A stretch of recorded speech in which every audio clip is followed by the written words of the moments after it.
You're listening to a Roddenberry podcast. Oh, welcome back to Mission Log Engage. Here we go. How's it going, Norman? Good, John. Good. All right. Yeah. Yeah. Sometimes there are the easier conversations. The emails present a subject matter that's either directed at me or, in this case, directed squarely at you. You just messing with me today, man. I just wanted to make sure that you had your proper representation on the Yes. show and allow you to at least clear the air for or expound upon a very directed question in this email that came in from missionlog@roddenberry.com from Terrence. And Terrence says, in this week's episode, John Champion observes that whenever people of different religions discuss theology, there's an assumption that somebody is wrong. This is incorrect. I'm a polytheist. I believe that all gods exist. When I discuss religion, I assume that everybody is correct. Please be aware of your monotheist privilege when discussing religion. I don't mind that you're an atheist. I'm a fan of Star Trek, after all. But I do have a problem with claiming expertise while demonstrating none. Terrence. Well, hey, we got 5 minutes. We'll pick apart the whole question of God. Sure, we can do that in 5 minutes. Or gods, yeah. No, I'm glad that you picked this, and it's interesting because we had a short discussion about this on the Mission Log Discord 1 week in our After Dark discussion with the audience, because this email, I feel like it misunderstood something that I was trying to say. And let me start from the bottom up here and say, first of all, I claim no expertise on any of this. I claim only that I'm speaking the opinions and experiences that I have, and trying to articulate those in as best a way I can, given the limits of language and the anonymity and difficulty of the internet.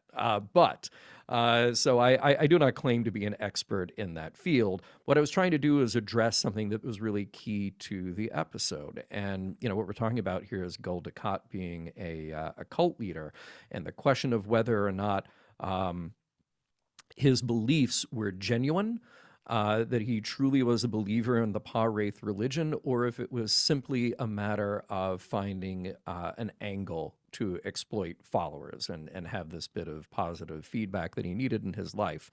And the episode very cleverly, it shows all the ways that he manipulates them, but then it leaves you these little moments to question, did he really believe what he's saying or not?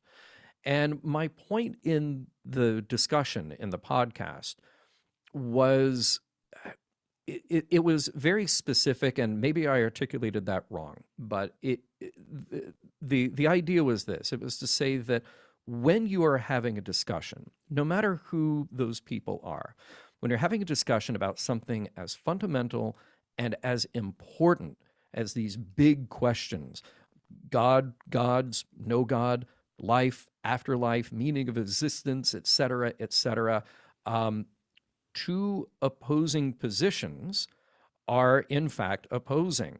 And there is the implication, even as nice and pleasant as the conversation may be, there is the implication at least that the other party is wrong. Otherwise, there would not be a discussion. Otherwise, there would not be a debate. Again, frame that as pleasantly as you like, but somebody from one religious tradition versus somebody from another religious tradition versus somebody from no religious tradition.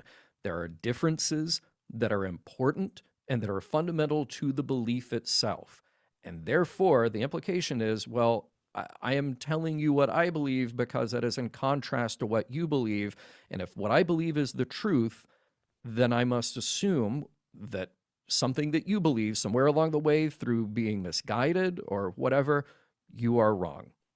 The specific scene, I do believe that that I think frames what you're saying perfectly is when Kira meets with a painter for the first time, and he basically says, without challenging her religious beliefs at all he says is what he believes to be true, what his belief system is, and what sustains him throughout the course of this particular era of his life. Mm-hmm. But Kira pushes back immediately and sarcastically and caustically without any real reason. And I think that that's where this this belief system, this challenging notion of, if you say something about your system, then I must say the contrary, because can we both be right? One of us has to be wrong. Yeah. It's the school bus theory.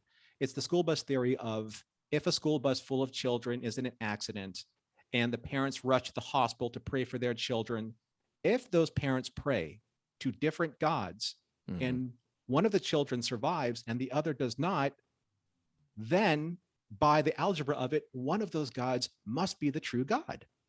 Yeah. At least in the algebra of this equation. I'm not saying that this is correct. I'm saying that this is the misinterpretation of how theologies can be used against each other. Yeah, it's that old saying, which you're getting to with that the school bus analogy. Not everybody can be right, but everybody could be wrong. And by the way, I do want to point out the irony here to me that is present in this email, in this feedback, saying, taking me to task for saying that there is an assumption that somebody is wrong, and then the very next line, this is incorrect.